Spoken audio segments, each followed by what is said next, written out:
வாக்காளர் பட்டியல் சிறப்பு தீவிர திருத்தம் தொடர்பாக மேற்கு வங்க அரசுக்கும் தேர்தல் ஆணையத்திற்கும் இடையே தொடர்ந்து கருத்து வேறுபாடுகள் நிலவி வருகின்றன. இந்நிலையில் மேற்கு வங்க முதலமைச்சர் மம்தா பானர்ஜி தலைமையிலான திரிணாமுல் காங்கிரஸ் கட்சியின் குழுவை தலைமை தேர்தல் ஆணையர் ஞானேஷ்குமார் பிப்ரவரி 2ஆம் தேதி மாலை 4 மணிக்கு சந்திக்க உள்ளார். ரயில்வே வேலை முறைகேடு தொடர்பான வழக்கில் லாலு பிரசாத் யாதவ், ராப்ரி தேவி உள்ளிட்டோருக்கு எதிரான சிபிஐ மீதான விசாரணை மார்ச் 9ஆம் தேதி தொடங்கும் என்று டெல்லி சிபிஐ சிறப்பு நீதிமன்றம் தெரிவித்துள்ளது. 2004 முதல் 2009 வரை காங்கிரஸ் தலைமையிலான மத்திய அமைச்சரவையில் லாலு பிரசாத் ரயில்வே அமைச்சராக இருந்த காலகட்டத்தில் நிலத்தை லஞ்சமாக பெற்றுக்கொண்டு ரயில்வே துறையில் வேலை வழங்கியதாக சிபிஐ கடந்த 2022ஆம் ஆண்டு வழக்கு பதிவு செய்தது குறிப்பிடத்தக்கது. கோவை மாவட்டம் சூலூரை அடுத்த காமாட்சிபுரத்தில் அமைந்துள்ள 51வது சக்தி பீடம் காமாட்சிபுரி சிவலிங்கேஸ்வரர் சுவாமிகளின் ஆதீனத்தில் குண்டம் திருவிழா நடைபெற்றது. இதில் அக்னி குண்டத்திற்கு சிறப்பு பூஜைகள் செய்யப்பட்டு தீபாராதனைகள் காட்டப்பட்டன. பின்னர் பக்தர்கள் பக்தி கோஷங்களுடன் குண்டத்தில் இறங்கி தங்களது நேர்த்திக் கடனை செலுத்தினர்.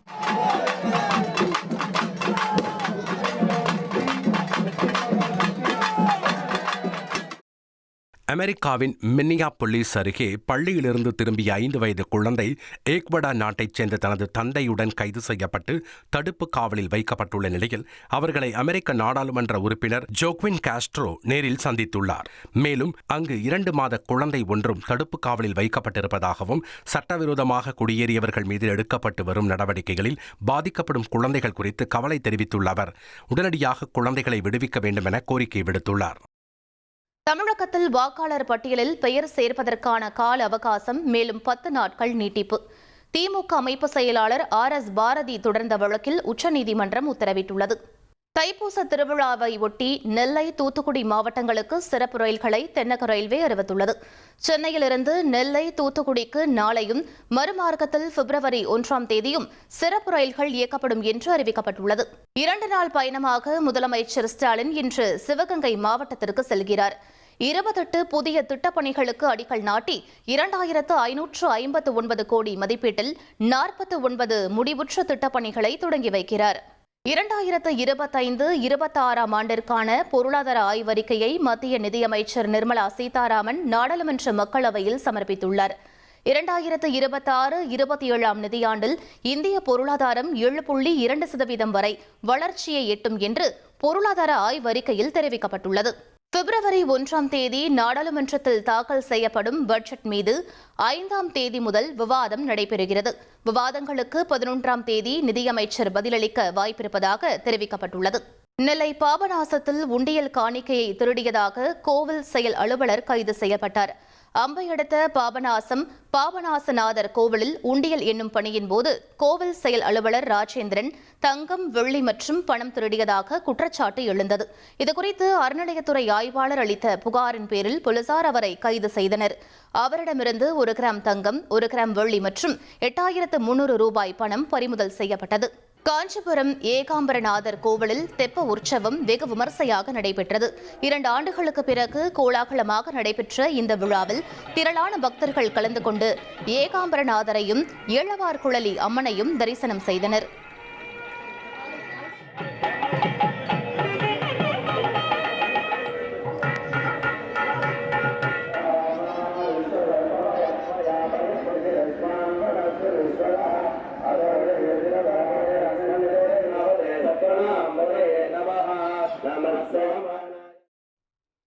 நெல்லை மாவட்டம் உவரி சுயம்பலிங்க சுவாமி கோவிலில் தைப்பூச திருவிழா வெகு விமர்சையாக நடைபெற்று வருகிறது. 6ஆம் நாள் நிகழ்வில் வெள்ளி குதிரை வாகனத்தில் சுவாமி எழுந்தருளி பக்தர்களுக்கு அருள் பாலித்தார். தொடர்ந்து சப்பர ஊர்வலம், வான வேடிக்கை என விழா களை கட்டியது.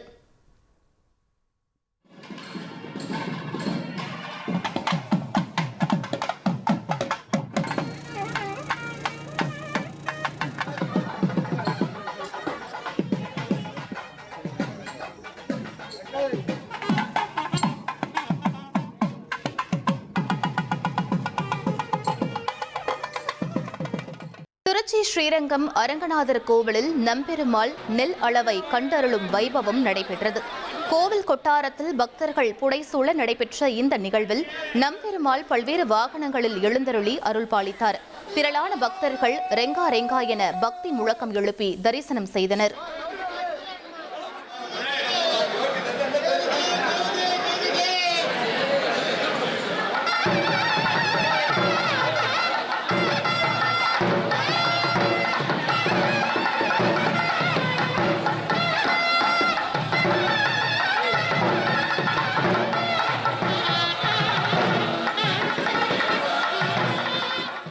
தெலங்கானா முன்னாள் முதலமைச்சர் கே சந்திரசேகர ராவுக்கு சிறப்பு புலனாய்வு குழு நோட்டீஸ் வழங்கப்பட்டதை எதிர்த்து பிஆர்எஸ் கட்சி தொண்டர்கள் போராட்டத்தில் ஈடுபட்டனர்.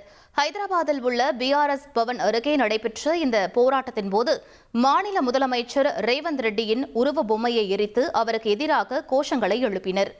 ஆந்திரா முழுவதும் யாத்திரை மேற்கொள்ள இருப்பதாக மாநில காங்கிரஸ் தலைவர் ஒய்.எஸ். ஷர்மிளா தெரிவித்துள்ளார். விஜயவாடாவில் செய்தியாளர்களிடம் பேசிய அவர், மகாத்மா காந்தி தேசிய ஊரக வேலை உறுதி திட்டத்தை பாதுகாக்கும் நோக்கில் இந்த யாத்திரையை மேற்கொள்வதாக கூறினார். மேலும் ஊரக மக்களின் வாழ்வாதாரத்திற்கு மிகவும் முக்கியமான இந்த திட்டம் மத்திய அரசின் நிலைப்பாட்டால் பாதிக்கப்படுவதாக குற்றம் சாட்டினார். டெல்லியில் காங்கிரஸ் தேசிய தலைவர் மல்லிகார்ஜுன கார்கே மற்றும் ராகுல் காந்தியுடன் காங்கிரஸ் எம்பி சசி தரூர் சந்திப்பு. காங்கிரஸ் ஆலோசனை கூட்டங்களை சசி தரூர் தொடர்ந்து புறக்கணித்து வந்தது சர்ச்சையை ஏற்படுத்திய நிலையில் அது முடிவுக்கு வந்துள்ளது. ஏர் இண்டியா நிறுவனம் 15 புதிய விமானங்களை வாங்குவதற்காக செய்த ஆர்டரில் மாற்றம் செய்துள்ளது. ஏர்பஸ் A321 நியோ ரக விமானத்திற்கு பதிலாக அதன் மேம்பட்ட வகையான ஏர்பஸ் A321 XLR ரக விமானங்களை ஆர்டர் செய்திருப்பதாக ஏர் இண்டியா அறிவித்துள்ளது. அருணாச்சல பிரதேசத்தின் லோஹித் பள்ளத்தாக்கில் காட்டுத்தீ ஏற்பட்டது. ஹெலிகாப்டர்கள் மூலம் 12,000 லிட்டர் தண்ணீரை தெளித்து தீயை அணைக்கும் பணியில் விமானப்படையினர் ஈடுபட்டனர். சென்னை தாம்பரம் அருகே ஆட்டோவில் பயணம் செய்த சிறுவனிடம் பணத்தையும் கை கடிகாரத்தையும் பறித்த ஆட்டோ ஓட்டுநர் உட்பட 2 வரை போலீசார் கைது செய்தனர். மப்பேடு பகுதியைச் சேர்ந்த சிறுவன் புரோகிதர் பணியை முடித்துவிட்டு தாம்பரத்திலிருந்து வீடு திரும்பியுள்ளார். ஆட்டோவில் பயணித்த போது ஓட்டுநரும் அவரது நண்பரும் சிறுவனை தாக்கி வாட்ச் மற்றும் 12,500 ரூபாய் பணத்தை பறித்துக் கொண்டு மிரட்டியுள்ளனர். இதுகுறித்து சிறுவன் அளித்த புகாரின் பேரில் 2 வரையும் போலீசார் கைது செய்துள்ளனர். நாகை அருகே பட்டா மாறுதல் செய்ய 30,000 ரூபாய் லஞ்சம் பெற முயன்ற கிராம நிர்வாக அலுவலர் சபரிநாதனை லஞ்ச ஒழிப்பு போலீசார் கைது செய்தனர். தம்பியப்பன் என்பவர் கொடுத்த புகாரின் பேரில் ரசாயனம் தடவிய ரூபாய் நோட்டுகளுடன் வலைவீசிய போலீசார் சபரிநாதனை கைது செய்து விசாரணை நடத்தி வருகின்றனர்.